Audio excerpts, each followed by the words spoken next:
in 2015. It's been almost 10 years. And I kind of wanted to revisit it because it's been a while for me, and I kind of wanted to just, I don't know, peel back the curtain and see what this was all about. So, yeah, a bunch of people were emailing them asking me to get on. Oh, look at me. I'm a twink. I'm a twink there. And what's interesting about movie fights is so the Screen Junkies stuff that I watched was honest trailers. And I enjoyed honest trailers. I felt like that was like a fun, like edited, tongue in cheek kind of fair use thing to put on the internet. Movie fights I wasn't really invested in. I never really watched. And they invited me to go on. And immediately from the moment where we were having like email conversations, it was pretty apparent that it was kind of like, I don't know, for the clicks and not for sincerity and not for honesty, which, I mean, can be expected because it's a fucking company, right? Screen Junkies is owned by like a larger conglomerate. And I get to their office, I'm in LA. I happen to be in LA, and we set this up. Or maybe I took a trip to LA because they invited me. I don't remember, but I did a bunch of things when I was there. They had me go into their studio, and there's like this entire like huge office building of like a bunch of random people on computers and shit. And I was like, oh God, this is like an actual business. Which is weird to me.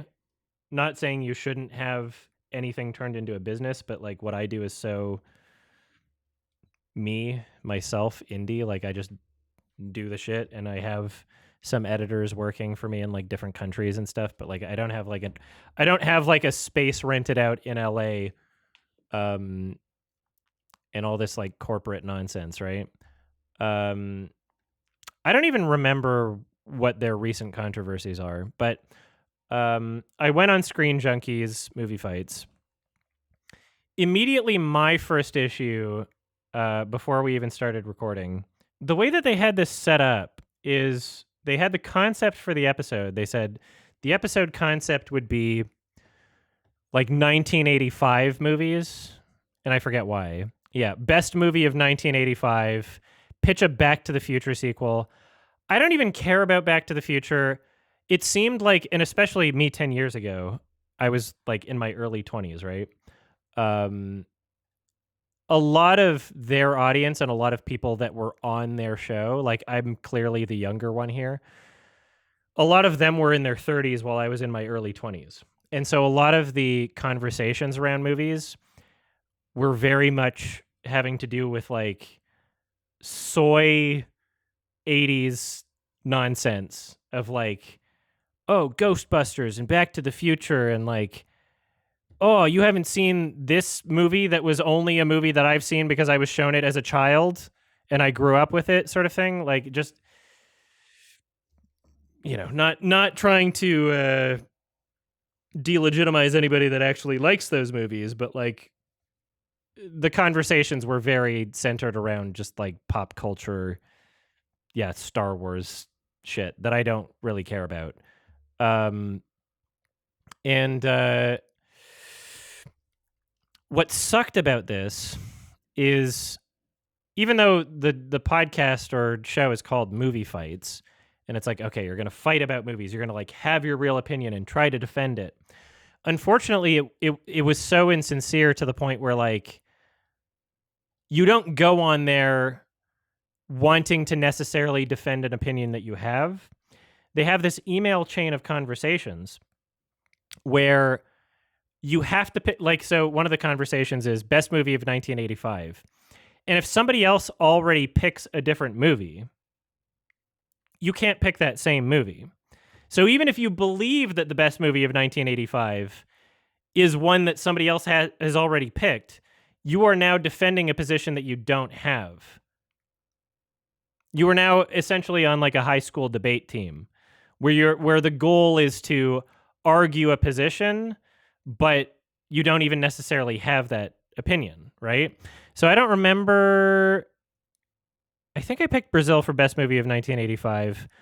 I think there was one of these. Oh yeah, there was. Who should be the first female Star Wars director? I think I was gonna pick like Catherine Bigelow, and then I was like, okay, I guess I'm doing fucking Wachowskis, because somebody else already picked it. But then it's like, okay, well, why are you arguing a position that you don't have? It's kind of stupid. It's a bad concept. But I feel like some fun things happened in this episode, and I'd like to go over this. Let's see. Pitch a Back to the Future sequel. Everybody about very soon. So I am subbing in for him today. And who should play the young? Wouldn't? These are all. It's fun. You get to see Miri Jeddick. We do it. It's me, Doughboys Podcast. It's about reviewing chain restaurants. Please listen on iTunes. Look at how twinky I am. Or Feral Audio. I reviewed I barely ate. Jimmy Buffett's Margaritaville. Wow. It's the restaurant. The restaurant. Yeah, and we do a little bit. We talk about Buffett. We talk about some of the songs. We're repping the Cool Cat. We're just there to have a good time. It's like an hour and 41. Well, guys, as I mentioned, Wednesday, October 21st, 2015 is Back to the Future Day, the day that Marty McFly arrived in Who cares? 2015 and Back to the Future 2 for real. All those fake this time. Yes, all those fake Facebook posts and Twitter posts can go away because Wednesday, it was a fun, 5 years we've been going? I mean, I clearly, we're clearly different types of movie people. And there's nothing wrong with that. Like, if you see all this shit, right? Like, there's nothing wrong with being a fan of every single one of the things on this desk and not really expanding your horizon beyond that, if that's what you truly love. There's nothing wrong with that.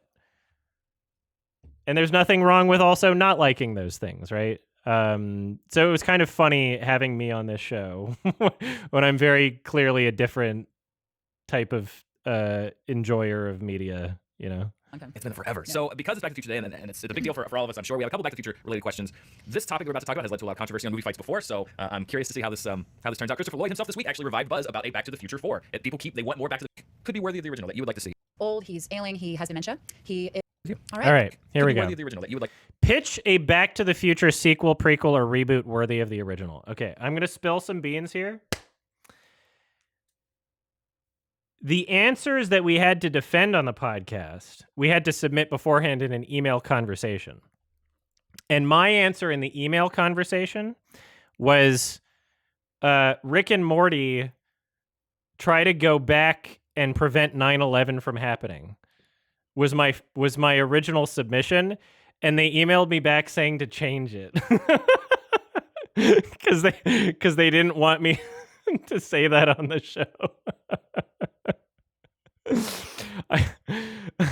Because that's what I would have pitched. I'd be like, what? That's the show. Rick and Morty's already Back to the Future, and they could prevent 9/11. That'd be a good move. Like, it would be the good move. That, like, all this shit that they're trying to pitch is just bullshit. I don't even remember what my second idea that I had to defend on this dumb shit was.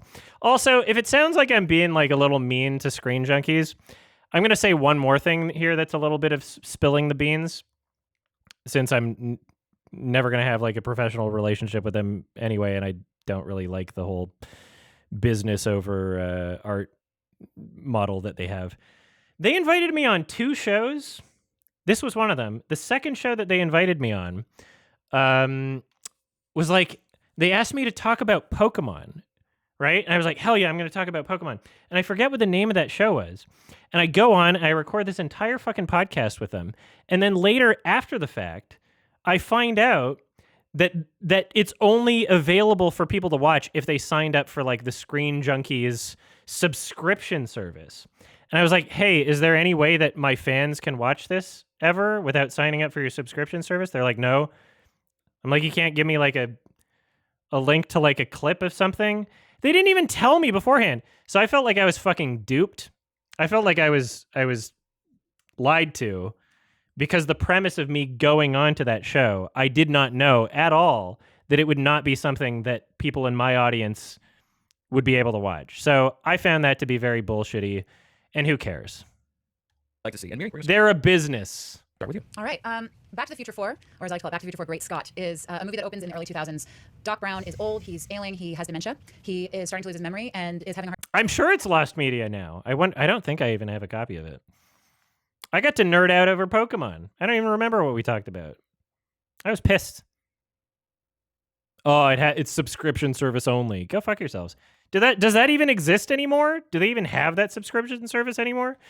You'd think that if that went like bankrupt and they just stopped doing that, which like who do they even have that anymore? You'd think they'd just release it for free on YouTube.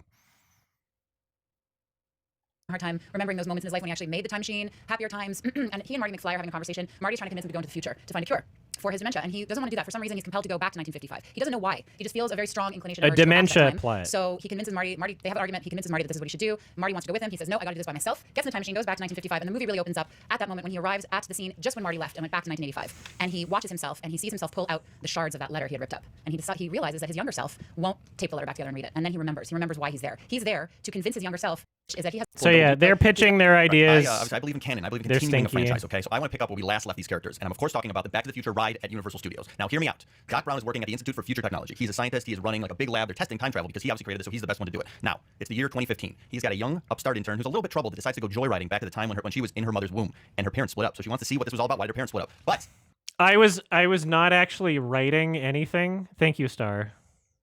Thank you, Stardust. I was not actually writing anything when I did this. I was trying to distract them, and I was actually drawing pictures of Cool Cat. I was just doing this for the camera. inadvertently, she causes her parents to not split up. Her father was a serial cheater and something she was hiding inside the house. And I was just writing bullshit. he made a noise that her father heard, and he quickly got the woman he was cheating with out the door. And it caused all sorts of problems. Her siblings were not born. She has a picture much like Marty's that sees it disappearing. So Doc Brown has to send a cranky scientist back to help her fix the time stream, played by Nick Offerman. So you've subvert the whole Marty Doc dynamic. There is sort of a crazy younger character and an old character who's just like very like tired and obviously just wants it to go away. So we have like all these classic themes from Back to the Future. This is the start of a new franchise. These are new characters because we cannot have the original characters. You know, even though people are trying to cancel 2015 me, I like this guy. I don't have any regrets. You know, we're all products of our environment, you know? Christopher Lloyd is very old. I hope he lives forever, but chances are he won't. And obviously he's going to be in this movie. It'll be fun. We can have a Marty cameo. Also, TJ Miller plays a new Biff character. Let's call him Tad. So this would kick off a new franchise with new. That's correct. actors. That's what we're all about. Franchises, baby. All right, Adam, what's your pitch? Simple but effective. Okay, wow, I talked so differently. Isn't that crazy how much I've changed? Rick and Morty crossover. Wow, I sound so different. That would be something that would sell. I think a lot of people would be excited about So I dropped the 9/11 idea. it. You could tie it in so that Rick discovers that they're a part of an alternate universe. It's just another one of the Ricks and Mortys. If there are alternate universes, then there's an infinite variety, so why not? And it could thrust Doc and Marty into environments where they're not typically used to, where they could be on one of these crazy alien planets and have to deal with that. It could be like a fight to the death of... You know, Shay and I have known each other since we were like 5 or 6 years old. And I think we talked the same because we probably were around each other so much. Oh no, I'm Rick and I think that this guy's trying to kill me, so then Doc has to defend himself, and whoever has the best brain power. You know, I don't seem passionate about this idea because it's not my idea. It's not my original idea. I had to restructure my idea when what I really wanted to talk about was Rick and Morty preventing 9/11. God damn it. Why did they have to 1984 censor me? This company. Be bold, be brave, take risks. Take risks in art. You're not an art company. Power about the situation wins something like that. You could have it written by... Why did I think Rick and Morty was a good idea? Because I was bullshitting because I haven't seen Back to the Future because I don't care. They're all asking me about soy fucking pop culture shit from the 1980s. Who cares? Justin Roiland and Dan Harmon have the same humor as Rick and Morty, so it'd be really transforming it from the... The goal of this podcast is to get you to defend a position that you don't even necessarily have. It's just kind of dumb. Back to the Future movies, but I mean, I think that it would be a cool direction for it. So would it be like animation live action hybrid, like Who Framed Roger Rabbit? Yeah, Would be all animated? It could be like that. Well, I mean, basically, I say it's simple but effective because I'm also kind of using the idea of just having My voice was lower. I think I smoked cigarettes at this time. Justin Roiland and Dan Harmon use their creative juices to do it because they're kind of geniuses in how they write the show. And I think Ooh, badly aged. that they would come up with something really cool. If it I loved season 1 of Rick and Morty. I was a champion proponent of season 1 Rick and Morty, and then it got shit. were live action, we could have Christopher Lloyd play the character again, double duty, like many people at that age are currently experiencing. Wah, wah, wah. What was wrong with me? I'm not even funny. As for Marty, it would be cast by some Randy. Wow. Yeah, just a new face. Yeah, a new Marty Fresh McClane. face for Marty. All right, guys, we've heard the pitches. What do you think? Why is yours the best one? Well, let me start here. Here's the thing, like, you get me on a podcast where the whole concept is you have to bullshit. I'm not a bullshitter. That's my problem. Like, I can't bullshit things. Everything I've ever gotten in trouble for, every single one of my controversies is because I've said something I believe. Right? This movie, I think Dan hit it on the head with And then people don't like it. it. It's very sad. It seems like a real bummer to me to see like a dying Doc Brown kind of fumbling his way around time. And I just thought of the name. It could be called Tuesdays with Marty, maybe. All right, who wins this round? Of a reboot at this point, anyway. It'll appear This that round's casting boring. really just an To do something wildly inventive and not just stick with the roots. Even though I know that that's a main issue in a lot of sequels and reboots where it's like, oh, this doesn't feel like the original anymore.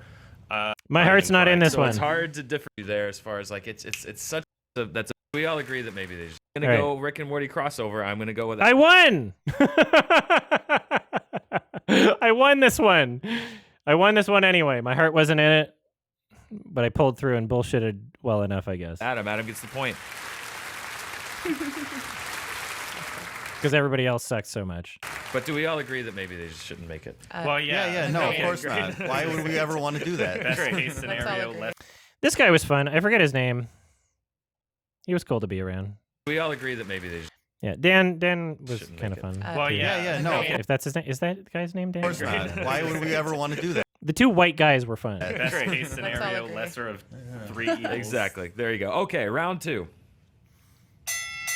Also, here's my assumption is that there was no fucking way in hell that they were going to allow me to win enough rounds to make it onto the next one anyway, because I was coming from out of town. And logistically, it wouldn't make sense. So I think it was rigged, probably. So this is the 30th anniversary of Back to the Future. It came out 30 years ago this past summer, and when we were prepping the show, we were trying to come up with good Back to the Future questions, and we looked at the year 1985, and we looked at the movies that came out, and we realized that was an awesome year for movies.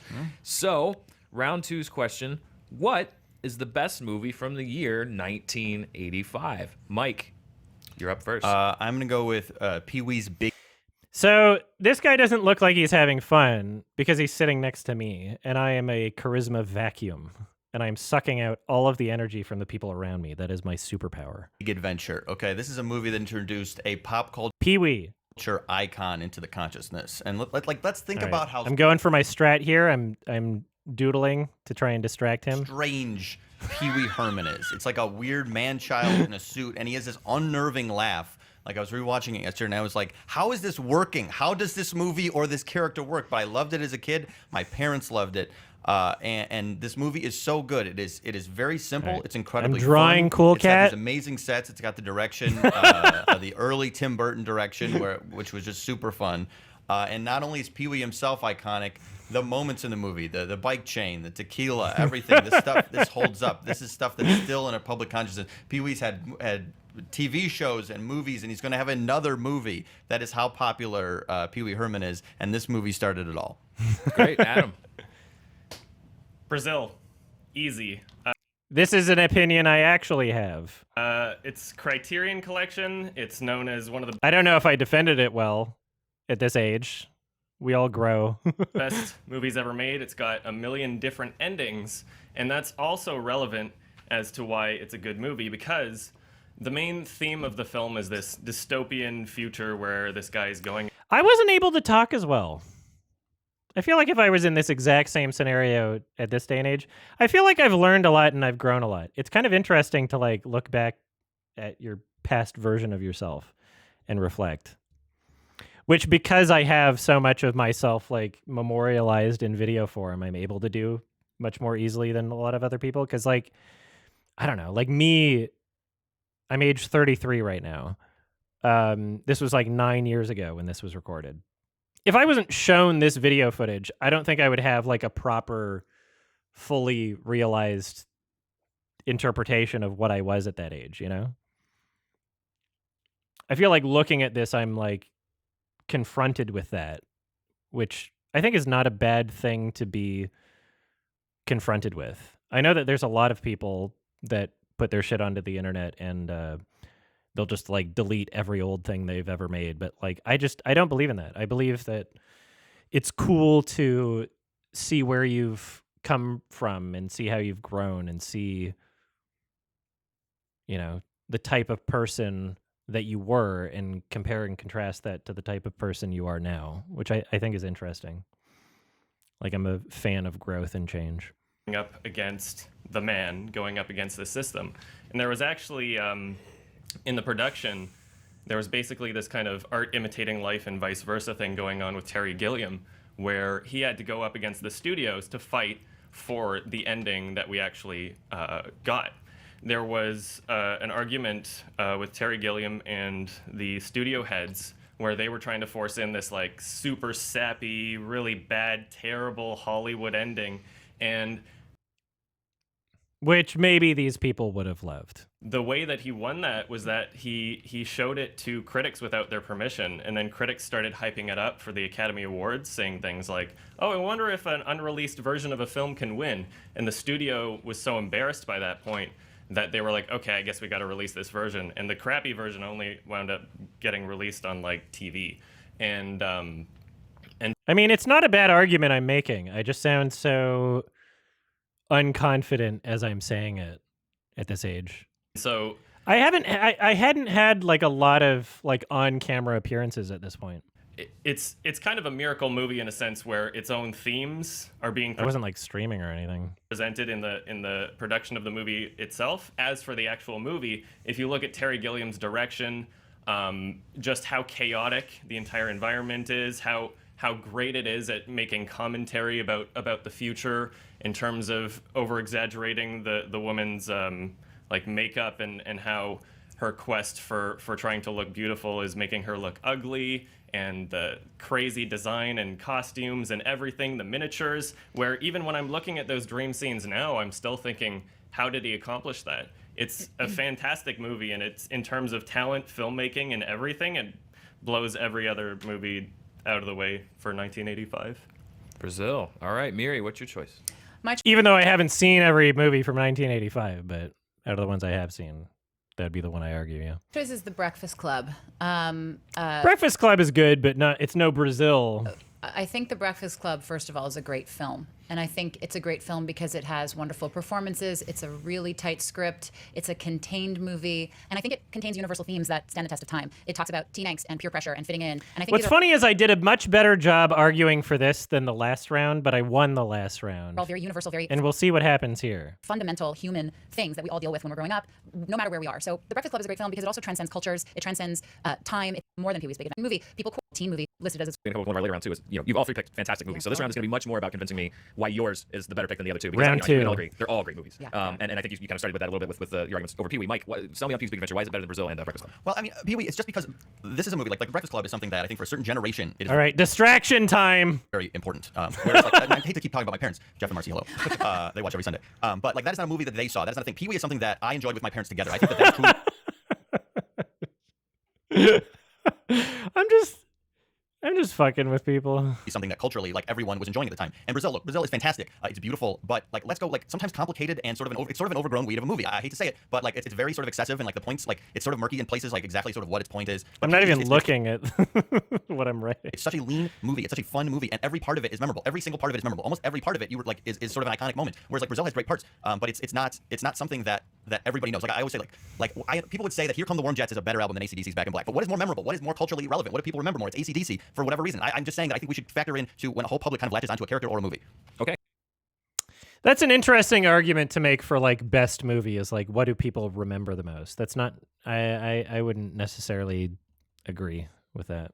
Adam. You guys are both kind of coming from the perspective of how memorable it is and the cultural impact that it had, and that's fine. But if we're talking about what was a better movie, and I know it's difficult to argue because opinions are subjective, right? I Not on this show. I think, well, yeah. I think that if we were to try and get the directors of each movie, like Terry Gilliam, he could have directed The Breakfast Club. He could have done that, right? I think that Terry Gilliam could have easily made these movies that you guys are mentioning, but I do not think that the directors of the movies that you guys are arguing could have made the same Brazil. It would not have been the same at all. I feel like I mean, that's true. I feel like in terms of the talent of the director, you Like, what are they showing? What are they showcasing to the world? can easily gauge that by trying to imagine, could another director have made this movie the same way? Terry Gilliam was doing things that no other directors were doing at the time. In terms of his miniatures and making small things look really large in those fantastic sequences, those are a part of his movies, and that's a part of his personality because he's so competent at it, doing things that nobody else can do. Miri, I'll let you have the last word on Breakfast Club. I'm going to answer first the director issue. John Hughes is a wonderful director. I think he John Hughes could not have made Brazil. Okay. tells stories differently than Terry Gilliam. I don't know that his goal was to break ground, and I think his goal Yeah, none of the. was to tell a connective story, and I think in that way he absolutely succeeded beyond, because people are still watching this movie. Which speaks Nobody's to still your watching Brazil? generation's specific argument. I think that The Breakfast Club is something that can be watched by parents and grandparents, because everybody that is older was once a teenager. And I like how I get to reflect on this argument and have new arguments yelling. I should have yelled then. I should have interrupted. and relate, and I think the themes actually transcend adolescence to anyone who feels like they don't fit in. I also feel that in terms of iconic I mean, none of these are like terrible picks, but like, if we're talking like best movie in 1985, like out of all three, Brazil for sure. status, out of the three films, The Breakfast Club is certainly the most iconic. It stands up in popular culture. It's one of the most well-known films. It's one of the most beloved films of the three, which isn't to say that Brazil and Pee-wee are not wonderful films, because they are. I just feel that out of the three, The Breakfast Club permeates more cultures, transcends time, and is celebrated as such. As Andy would say, Ding. this is tough. Spencer, anything for me while I'm trying to formulate my thoughts That here? was really light on facts, a lot of opinion, Yeah, Spencer was fun. and all really valid. All very incredibly valid opinions. The production of Brazil, that was factual. That was very factual. That was. They were all And from then- 1985. And the New York Times list and the Empire list. Let me just Yeah, say. the word Brazil was also on both of them. That's Yeah, fine. sure. Yeah, I mean, listen, There you go. they're three great movies, so it's I'm sure they all have accolades. Here's where my head's going. Adam, you sold me really well on why Brazil is a great movie and well crafted and well directed and everything. You didn't quite sell me necessarily on why it was better than these two. I definitely agree. Like I said, they're all great movies. So I kind of have to narrow it down here between Mike and Miri. And these two are really close. You had similar arguments. I think the thing that pushed me over the edge was Mike's argument that Pee-wee's Big Adventure is still not only relevant, but it's a character that still resonates, and they're still doing things with that character. And in the absence of anything with such three great movies, I'm gonna have to give the point to Mike based on that. So Mike gets the point. If I were to pick between the two, I feel like The Breakfast Club is more like culturally relevant, you know? But three Yeah, Clue's a good movie from 1980. I should have picked Clue. fantastic movies. There are no losers in that one. Okay, round three. All right, round three. I'm so happy I'm going over this again. Moving away from our Back to the Future related questions to the other big piece of news, huge piece of news. Die Hard 4 director Len Wiseman This is my favorite round. is officially developing a I got my troll answer in, and they didn't ask me to change it. I'm so happy with this one. Die Hard prequel called Die Hard Year One. How do you They guys didn't ask me to change this one. feel about that? Not great. Okay. I don't feel great. It's Okay. so good. What are you talking about? Dude, So- easily gonna beat all the box office records. #1 on the top 250. Well, reportedly, it's going to feature bookends from Bruce Willis, and we're going to go back to the late 70s to find 2015 is the same year that I like interviewed Charlie Kaufman. Damn. He met a different version of me. Beat cop, young John McClane on the beat in New York City. So, the question for round 3, But I'm sure he understands. who should play the young John McClane? Adam, we're going to start with you. All right, so Yes. Okay, this is the best round. remember that the question is who should play young John McClane, and not necessarily which actor looks the most like John McClane's character. So my answer for this question is Quvenzhané Wallis from the remake of Annie and from Interesting. Beasts of the Southern Wild. Okay. I can see a slight resemblance there. So my evidence is already based in the fact that the way that you guys responded to the news about this movie already, nobody's looking forward to it. Yeah. Nobody, not a single person wants this movie to happen. So the best thing that this movie could do is just implode upon itself and make some ridiculous decisions. And that's the only way to A, get the people in the seats that want to watch it ironically because it's going to be bad. And B, I mean, the people who want to watch it seriously, if they see something where there is an actor that actually looks like Bruce Willis anyway, they're just going to be left disappointed because it's going to be a crappy movie. So the best thing to do in terms of making it a movie that people can enjoy is for them to just own how ridiculous they are and completely just destroy all logic and throw Did I say B twice? Shut up. You said B twice. everything out the window. Turn it into a self-aware kind of maybe not really comedy where I guess Quvenzhané Wallis gets some sort of operation and Turns and into then Bruce Willis. like literally the day before the first movie starts. That's like She's before 12 years old. By she the gets on the she has the operation, gets on the plane to go see yeah, Hollywood, literally. Los That would Angeles. be the Okay. best possible outcome. That is a unique argument that I would not. I like that argument. Okay. See, that's what I want to do. I just want to go places and get these kind of reactions. Like I'm glad they let me keep that one. Unlike the 9/11 Rick and Morty answer that they made me change, which I think would have been a winning argument. Miri, and that's a tough act to follow. Even though I know. won that round. Yeah, I mean, mic drop. I mean, obviously, we all know that John McClane, like you were saying, is forever going to be Bruce Willis, and it's hard to imagine anyone else. So I feel like it would be important to cast an actor who is known but doesn't have such a huge persona that people have a hard Watch out for these boring answers that they give. time seeing him. Don't people have a hard time seeing him? No, it's okay. I'm kidding. People have a hard time seeing him as John McClane. I chose Evan Peters, who we saw as Quicksilver in Who? Days of Future Past, who's going to play Quicksilver again. Who did a wonderful job being kind of a wise ass. And I think that's John McClane is appealing because he's one of us, but he's a wise ass. And I think Evan Peters has the ability we've seen as Quicksilver to play that. He's also shown in American Horror Story that he can play a lot of different emotions and angles. He's a very flexible actor. He can do a lot, but he's very young. And I think he shows tremendous range. He's done it all, and I think he would make a great John McClane. All right. Not the not lame Quicksilver. The one, Yes. the one that's still hanging around, I guess. Exactly. Mike. They're both alive. Yeah. Mike, who's your pick? Yeah, I'm going Aaron Paul. Okay, in Breaking Bad, this is a character who's like sort of a conduit for the audience. He's like the character who like goes like, oh, like sort of like I can't believe what's going on here. And that's sort of McClane sort of Aaron Paul's a better answer because who knows who the fuck that that last person was. became superhero by the end of these movies. But like originally, like all McClane is just like a regular dude who's just kind of put in a really horrible situation, and he feels pain. He's irritated by things. And Aaron Paul's likable and funny, and he has like that quiet edge. I mean, it's not the exact same edge as Bruce Willis. But do we really want this All right, my distraction technique. I'm back on the distraction technique. same thing? Well, I mean, some people do, but do we really want the same thing? I don't think so. Aaron Paul. Aaron Paul. All right. Adam, why is the Quvenzhané Wallis? Quvenzhané. Quvenzhané. Oh, I corrected him in that time period too. Why is Quvenzhané Wallis? Quvenzhané. I apologize. Why is this See, I like that I'm able to make people laugh. That's what I want to do. why is this the pick? Even if it's an uncomfortable laughter, it's fun. Willis. Think about it. Well, I mean, you guys have some arguments for how you could make the series kind of connect to it, I guess, but everybody knows it's going to be crap. It's going to be a crappy movie. Like, you can't save it. You have to just own what it is.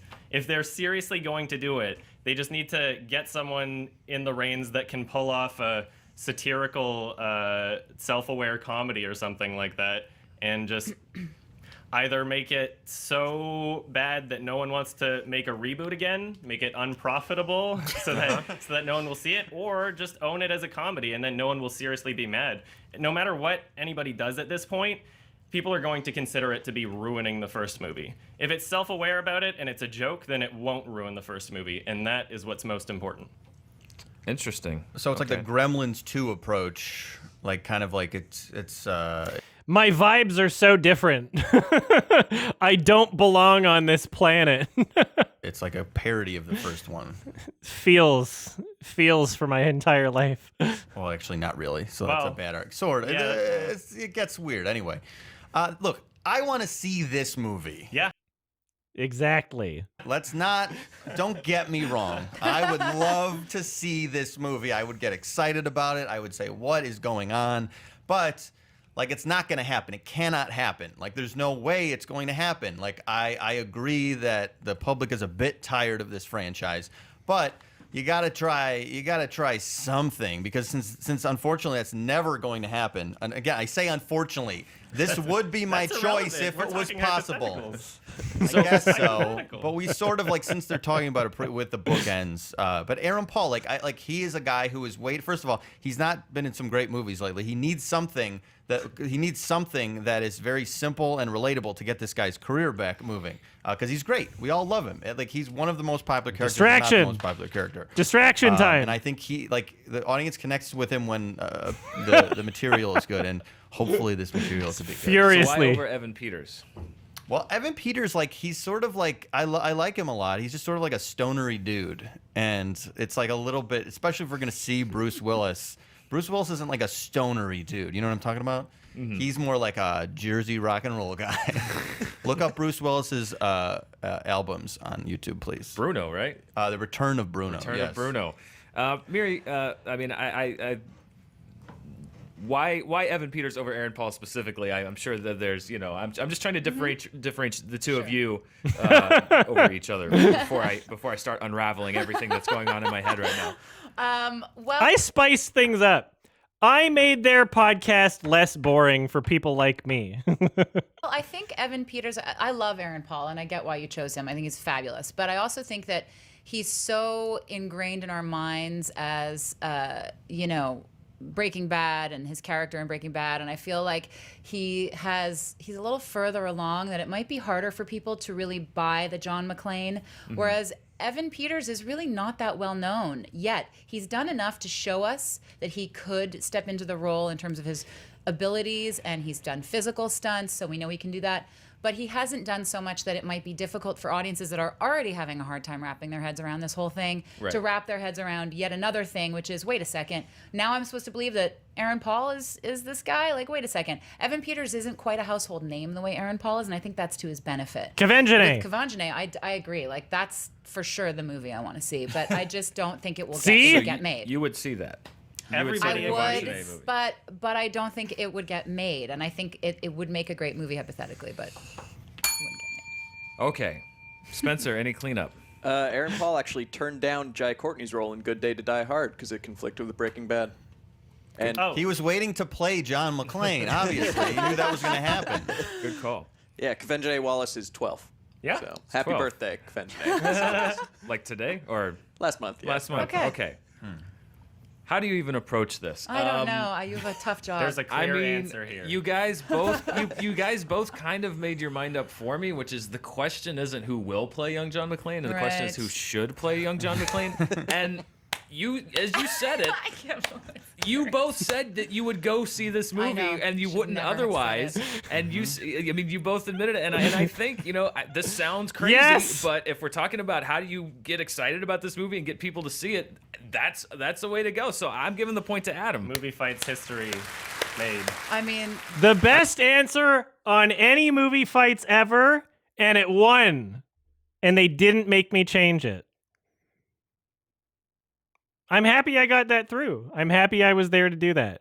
I mean, Amazing. that's I can't argue with that. You know. Kaye. It's just crazy. It's amazing. I love Round 4. Oh God, I'm gonna hear about that one. I'm sure more it. than Jackass over You Superman. can't really probably. get mad at that though. No, that's. You I can't mean, get mad at that. you both got. I got excited I about yeah. seeing that, and I might want to see that movie. I So don't know if people will hate that. I think everyone will agree that the series needs to die. that's hard. Mental high five right now. All right, round 4. Legendary and Warner Brothers. There's been rumors they officially announced that King Kong and the new Godzilla will share a universe and they will fight each other. Ask if you could add a third contestant, a third combatant into that King Kong Godzilla heavyweight title bout, who would it be? And I don't remember what I said for this one.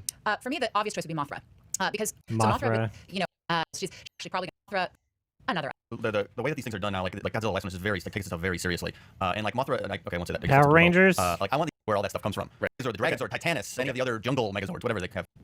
Have a Pacific Rim kind of from Pacific Rim. Sorry, Yeah, I of course, said mean, Pacific like, Rim. Dragons or Titanus, any of the other jungle I forgot about that so hard. megazords, whatever they have. Gotcha. All right, Adam, who are you gonna throw in there? The Jaegers from Pacific Rim. I think that it would be a great way to. Again, just a bullshit answer, like something I clearly don't care about. Hey, All of these questions suck, by the way. All of these questions are fucking god awful. It's just the type of audience. I can't. It's like totally not what I do. have a Pacific Rim kind of sequel because there was news about it and now it's postponed or canceled. It's on hiatus not- indefinitely. Yeah, exactly. So this would be a good opportunity to revive that idea. I think if you got Guillermo to direct a Godzilla movie and then they put the Pacific Rim characters in it, then sure, that could work actually. I think that it doesn't necessarily have to be because sort of Two, robot. The humans, I think These we all have answers were linked to less sparring for them to see entertaining. them. Don't want this. The Convention A. Wallace one was the one I wanted to show the That most. it's not current and relevant that there would be two different generations clashing, right? And I feel like that would kind of happen with the Power Rangers. Well, Power Rangers idea. Power Rangers is much more popular than Rick and Morty. I'm just saying from like a cultural perspective. There's like a million people that watch Rick and Morty, but like, everybody knows what the Power Rangers is. That's all I'm saying. Oh, okay. I still feel like as much as it would be interesting to have a really campy version of it. You get campiness in Pacific Rim. Having that mesh with Godzilla and not having it taken so seriously, I think that would already be achieved with a Pacific Rim crossover. And in terms of having humans in the story for your argument, I feel like if you don't have a human as a part of the fight, typically in these blockbuster movies, then they're going to need to think of some weird reasons why there's a particular human main character following them around to every single location, which is what we got in the last Godzilla movie. Whereas if they were in like this big mecha suit or even several different characters in these mecha suits, then I think it would make a bit more sense. I think that the genres would flow well together, and I think that it would really help get people what they want with Pacific Rim 2 also, because that's been hyped, and you're fighting kaijus anyway, right? They're fighting these big monsters. The only reason Godzilla wasn't a monster in the first Pacific Rim, not saying this literally, but he might as well have been, is because of copyright issues, right? Like you might as well have had Godzilla in the movie. It fits together so well, these two different universes. Interesting. That was a great closing. Mike and Miri, if you just want to give very briefly just a quick closing statement why. I mean, it's true. Well, I think Mothra still is the best because I think that the that made a lot of money, Jaegers, creatures having their own. Because haven't been in a movie in years. Like this is a fresher idea than the other two. So Oh yeah, it's the exclusive for her, fairies. yeah. I forgot about those. Of course, there's the human Wow, I had no representation. idea. I do not Andy having to do this every week because. All that's right, who difficult. won? Here's where I'm going. Miri, I'm with you on Mothra being. It would be great to have Mothra in the mix. Where I think you got knocked down in the argument, and I know you addressed it, was the thing that people did say about the last Godzilla movie was the human element. And Adam, when you said that if there aren't humans directly involved and they have to invent reasons to get them in, and that was the problem with the last movie, that one resonated with me, so I had to knock you out because of that one. All right. So that brings me to you two, and it's hard because you're both so similar. I think what did it was Adam. When you said that it fits, that it already fits with the tone, that the kaiju are already similar to what Pacific Rim was doing, I think it's a better fit than the Power Rangers would be. I get that you want to make it more silly, but I think, Adam, your argument that the Jaegers would be a better fit with what they already have, that's what did it for me, so Adam gets the point. Look at me go. All right, round 5. So this week, Kathleen Kennedy, who's now the president of Lucasfilm, This is the promised that most Star replayed Wars part. will have a female director soon, that there will be a female director for an upcoming Star Wars film. So we wanted to ask, what female director would you like to see direct a Star Wars movie? Mike, we're going to start with you. I'm gonna go with Michelle McLaren. Now she has not directed a movie. She almost directed that Wonder Woman movie, but backed out because it sounds like a nightmare. Because there's like Star 6 Wars different director. scripts being written at the same time, and then they're deciding. So she's directed a lot of TV. She directed Game of Thrones. Flirted with Great or recent. All right. Great. Adam, what's your choice? Lana Wachowski. I think that it would be a great place to redeem herself from the more recent movies she's made. However, biggest reason is because she actually has experience. You know, there's a lot better female directors to choose from in this decade. Like, female directors have made so much more headway in terms of, like, mainstream or at least recognizable films, right? This was a tougher answer in 2015. Name 2, fucking Juliette Ducournau, right? Coralie Farja, right? Easy. In movies that would be closer to Star Wars than pretty much any other female. Also, Lana Wachowski probably would have done all right with a Star Wars movie compared to like every other Star Wars movie that's existed recently, right? So director right now. She actually knows how to work with scale. And the problem with her more recent movies wasn't that they were poorly directed so much. The biggest problems with her more recent movies have been the concepts. And if you're going in there and pretty much everybody else is deciding what's going to be in the movie, she won't be writing it, she would be directing it, remember. All the decisions in terms of character aesthetics and the Bible. I'm not really passionate about a fucking Wachowski Star Wars movie because I don't like Star Wars anyway. But the universe would already be there. I had to argue this position. She would just be presenting it to the screen. And I think that her experience with The Matrix and other large movies like Cloud Atlas would make her the best choice. All right. And Miri, what's your choice? My choice is Catherine Bigelow, and the first reason is See, I would have picked Catherine Bigelow. That would have been my answer, but that got picked first. experience. This So I woman had to argue a position I don't have. has over 3 decades of filmmaking experience. Because Catherine just did like The Hurt Locker before this, right? So it was like an easy answer. She is, while she has, we don't have it. I also Jen. So I think McLaren versus Wachowski and Bigelow. Why is yours the right one? Well, Wachowski, I mean, it's the track record right now. It's as far as like great, like Michelle McLaren has like no experience in movies whatsoever right now, and it's just TV shows, and nothing that she's directed has been similar to Star Wars at all. I like Catherine Bigelow, and I did like The Hurt Locker, but again, it deviates too far from what we would want out of a Star I mean, this is not a bad argument. Like, The Matrix is more Star Wars-y than the fucking Hurt Locker, right? Wars movie. Not just what we would want, but what Disney would want with it at this point is project, and not her to redeem, aside from Eddie Redmayne's terrible performance.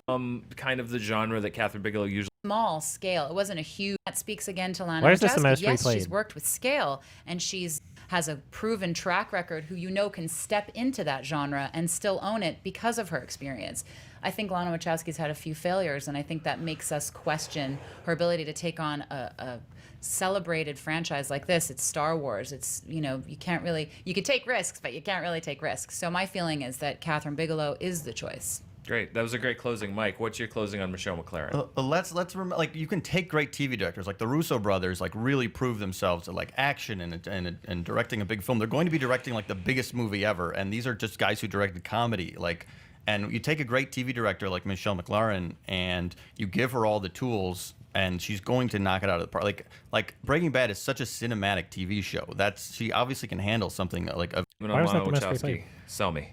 I think it's her chance to redeem herself. Yes, there has been a bad track record as of late. Cloud Atlas had a lot of things wrong with it conceptually. Jupiter Ascending had a lot of things wrong with it conceptually, but I think that she still has the capability to pull off what she did with The Matrix. And I mean, Cloud Atlas wasn't entirely bad. There was a lot of great parts to it, and a lot of it did have to do with like space and scale and set design. They're great at set design most of the time. That's been one of their one of hers and her brother's outstanding achievements. in Outdated. the They're both personality trans of their now. Movies, and I think for Star Wars, it's a universe that would really benefit from having her or them on board. All right. Spencer, anything to add? Pretty damn clean. I guess Adam just saying that nothing McLaren's done is similar to Star Wars. She made a whole bunch of X-Files, which is the closest she's come to genre stuff, but she's worked in sci-fi. Walking Dead. Sure. I mean, these are 3 great directors. I think any one of them would probably make very individually different Star Wars movies, which I think would be. I would like to see all 3 of their visions for Star Wars, just as a movie fan, because I think they'd be very different. Adam, I think even though you addressed it a little bit, they did hit you really hard on the track record, and I think. Even you said even though you said it's a chance for redemption, just the fact that it has been so kind of spotty, they kind of knocked you out there. So for me, it's between Miri and Mike, and you both made fantastic arguments for your directors. I think the thing that put me over the line is Miri's arguing about Rian Johnson and the fact that they have made bold choices and that they are bringing in directors who maybe not specifically have done something like Star Wars, but they're not afraid to gamble on those kind of filmmakers. So I'm giving Miri the point for that. That won me over. Although I do love Michelle. Oh, I think she's going to direct a lot of blockbusters. I think all 3 of them are going to direct a lot of blockbusters. Came out very drama. It's something that is so What is the best unique. Coen Brothers The best comedy? Coen Brothers comedy. Adam, you get to go first. Burn After Reading would be the best comedy. it's something that is so I mean, it's probably the funniest Coen Brothers movie. unique. It's a very dark comedy, but it still is definitely a comedy. It's not like comedy, but arguably a drama. It's definitely a comedy in its presentation. I think that it's written in such a way that is great because in a lot of comedies, things become a little predictable, whereas Burn After Reading is one of the least predictable movies out of every movie they've made.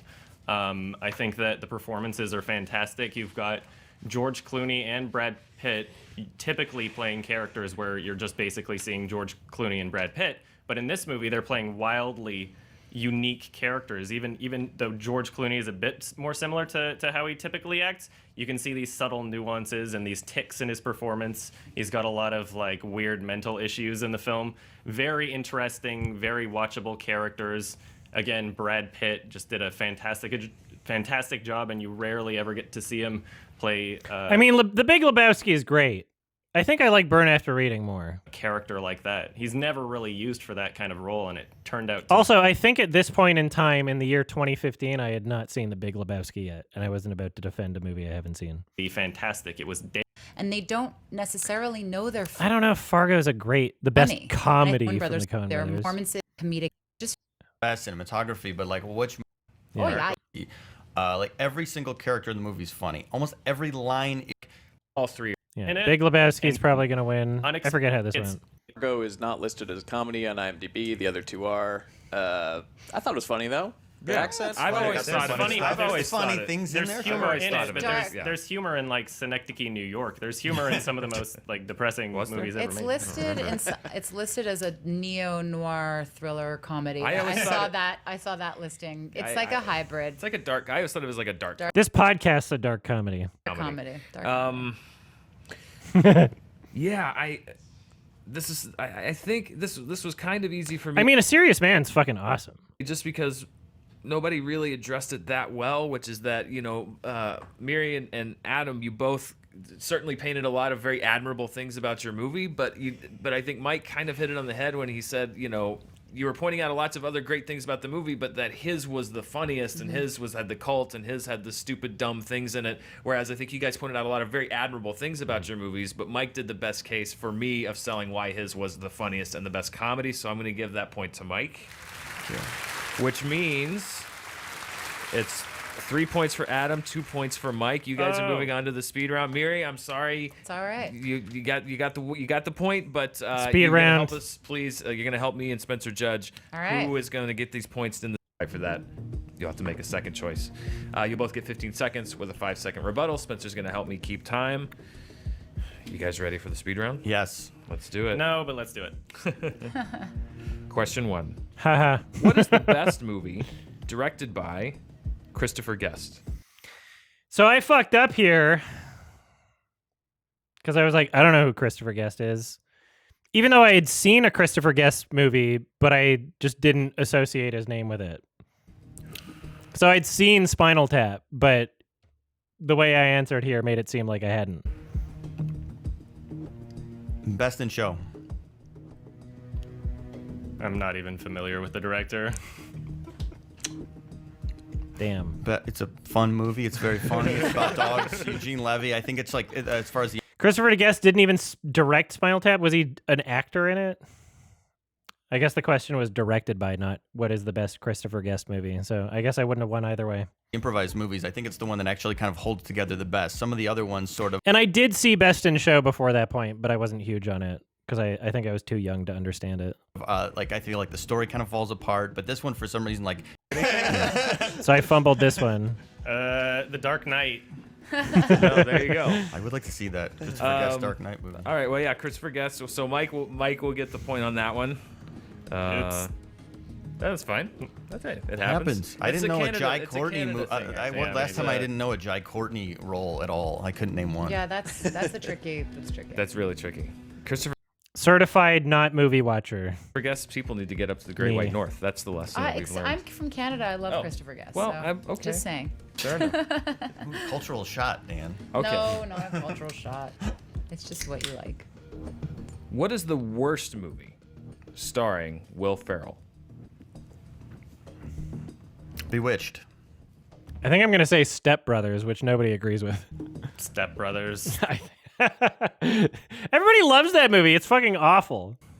All right. Oh. It's fine. It's fine. It's not for everyone. Spencer is offended, but we're going to continue anyway. Mike, Bewitched, 15 seconds. Bewitched. It's sort of like a half-assed idea, rehashing an old sitcom. And, It's just they act like babies, and that's the whole movie. and what I think is so bad about it is that it's full of amazing people. It's full Peach loves that movie. like Steve Carell. I think Colbert is in there somewhere. I don't know, maybe not. But it just like wastes an incredible cast. It's such an opportunity. I guess It's literally just him and John C. Reilly acting like babies the entire movie, and Look, I haven't changed. there's no substance to it. There's some things about me from 2015 that stay the same. It's not well directed. It's a piece of crap. There's no. If you're not a fan of people acting like babies, then there's nothing funny about it. So. It's true. I love people acting like babies. I think that's a very funny movie. Bewitched, there's not a single like funny thing about it. It's just There's nothing well made about it. it's like There's no artistic merit in it. It's literally just you can argue that there's some sort of artistic merit to Bewitched, somewhat. Sure. I'm going to have to go with Mike on that one, but I'm going to activate Spencer. What do you think? Really? Sorry. That's tough. I do think that acting like babies is hilarious, but yeah, you didn't sell me on why there's artistic merit to Bewitched, so I'm also going to go with Mike. All right. So, Mary, who would you have gone with there? Yeah, I'm gonna have to say Mike also because he just had Rigged. more arguments as to why it failed. Sure. All right, It's just Mike. math. Mike gets the point. He's pulled into the lead, Sorry, 4-3. Oh, okay, that's fine. Who would you pick to direct a remake of Top Gun? Oh god, that's hard. Tommy Wiseau.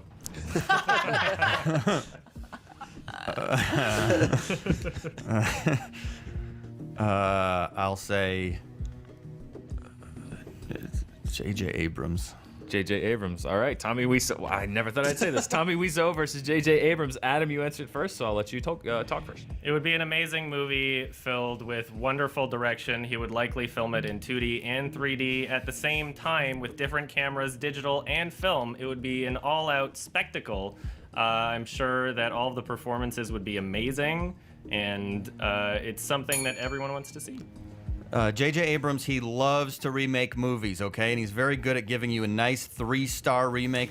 I mean, if we're going by the logic of the Convention A. Wallace win, I think mine is the one people would want to see, right?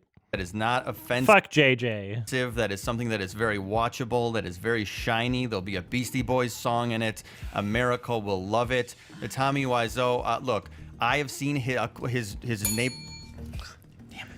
Same argument there. argument as Die Hard, where you should just throw it in the trash anyway because nobody wants See? to see a remake and people are sick of them. I have seen Tommy Wiseau's follow-up Neighbors, and it is actually unwatchable. It's not fun like The It's so Room. It good. is not good. The Room is good. The Neighbors is not good. Adam, I'm going to give you 5 seconds there. It is good. Tommy Wiseau would do an amazing job, and everybody wants to see it. You shouldn't have the One-hit remake wonder. anyway. Wow. Okay. Miri, I'm going to go to you first this time. What do you think? Oh man, well, as much as I love Wiseau's one good film, I think realistically I would go with JJ just because, you know, I agree that remakes often suck, but if you're gonna have to make a remake, JJ does have a track record, and I think Mike pointed that out. I think I should have just yelled, which one do you really want to see? America loving it is important, given that it's Top Gun. Sure. So, one vote for Mike and JJ. Spencer. I have to second that. I mean, the point that we've had enough Top Gun, we haven't had enough Top Gun. There's been it was one and done. Let's do it again. At least 3 or 4 more movies of Top Gun, I think. All right, so Mike, you're up 5-3, which means Adam, if you don't get these, you have to get these next 2 questions to force a tiebreaker. Uh-oh. Here we go. These 2 movies are on cable. Which one do I watch? Animal House or Ferris Bueller's Day Off? Ferris Bueller. Day Off. I said the whole title before you said it. That's good judges, Tough man. one. I think I heard you a millisecond early, Mike.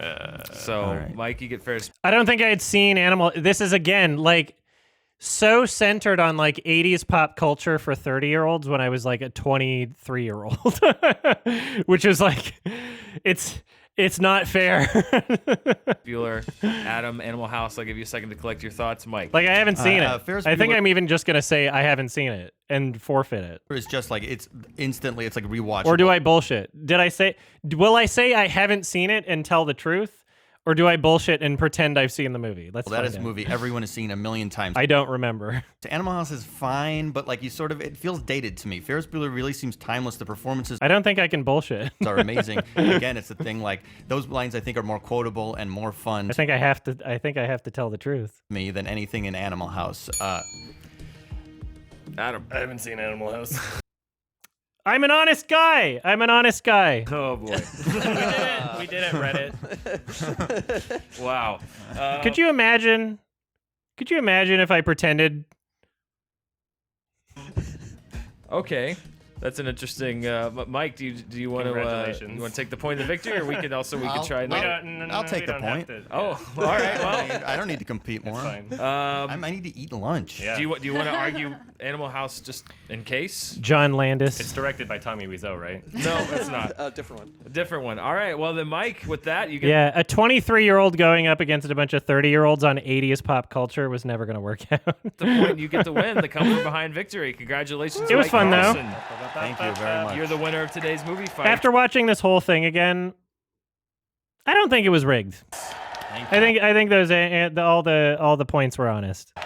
Guys, It's this not is going wild. It's not a bad concept for a podcast Do our sort of RSS thing. feed. Tonight at 6 on their Thank you, Spoodersaurus. YouTube channel.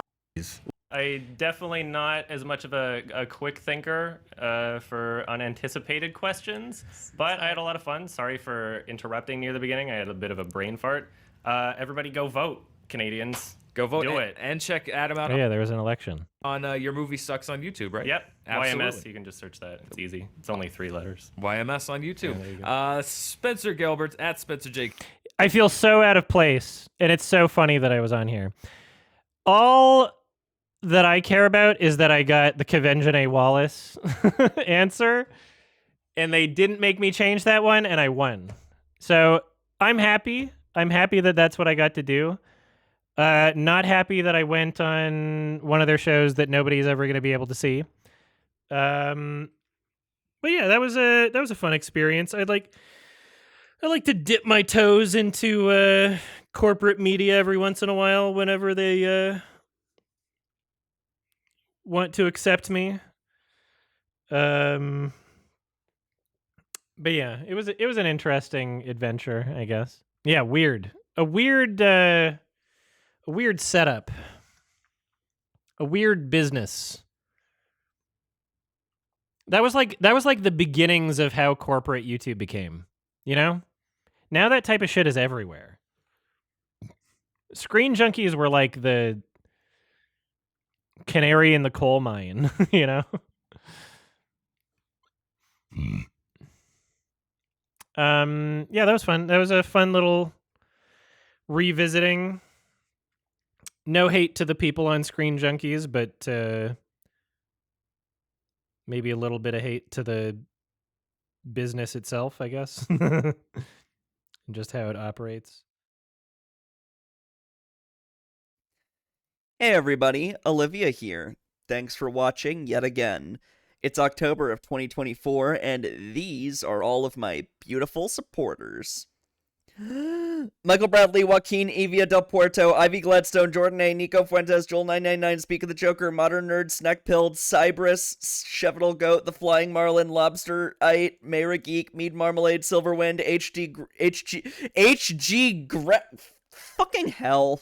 HG Greggs, Clarice Carlson, Skanot On, Happy the Knife, Coolest Shirt, www.openclassextras.com, Emil Blank, Judah the Kinslayer, T King, Saliv88, Electrica is so bad at games that he beats Celeste in Chapter 9 in 38 hours.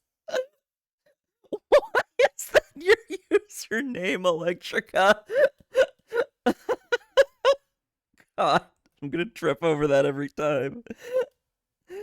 Yup, the Super Watch player. Zachary Kane, Purple Fire, Gabriel Herrera, Lemonade Warriors participating in the Hitman game Among Us and is considered the encroacher. Sorry, I actually live stream my recording of this, and I'm reacting to chat like at the same time. Anyway, hope everything's going all right for you. Stay safe and have a happy Halloween.